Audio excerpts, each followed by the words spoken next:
Në kuadër të përgatitjeve për sezonin turistik, në Shëngjin u ndërmor një aksion i gjerë pastrimi përgjatë vijës bregdetare nga Rana Hedhun deri në Kune.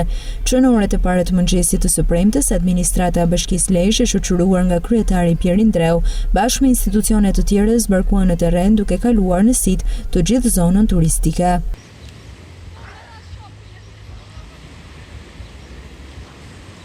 Gjatë kësaj ndërhyrje janë larguar sasi të konsiderueshme mbeturinash të sjellura nga deti dhe hedhur nga vetë vizitorët, të cilat ishin grumbulluar në disa zona të plazhit. Kryetari i Bashkisë Lezhë, Pierre Indreu, ju bën thirrje pushuesve që të mos krijojnë ndotje të mjedisit në zonat ku qëndrojnë. Është një aksion ku kryesisht bashkia ka dalë sot dhe institucionet e tjera për të bërë një pastrim radikal të gjithë vijës bregdetare.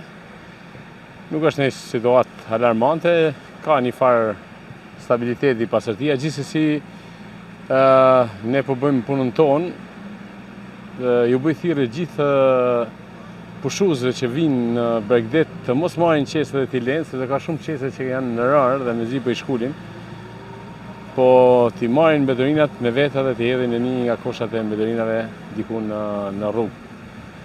Pra shumë e rëndësishme që të ketë një ndërgjegjësim qytetare. Ke parasysh ne do bëjmë punën tonë, absolutisht pasërtia në Shëngjin do jetë në nivele të duara këtë verë, kemi marrë gjitha masat e nevojshme, por duhet një aksion për ta sjellë situatën në normalitet për shkak edhe të mospasjes së sezonit dhe një vëmendje më të ulur që kemi pas gjatë kohës. Ky aksion pastrimi në Shëngjin i paraprin çeljes zyrtare të sezonit turistik që do të bëhet këtë fundjavë, ndërsa fokusi kryesor do të jetë tek shërbimet dhe pastërtia në Bregdet.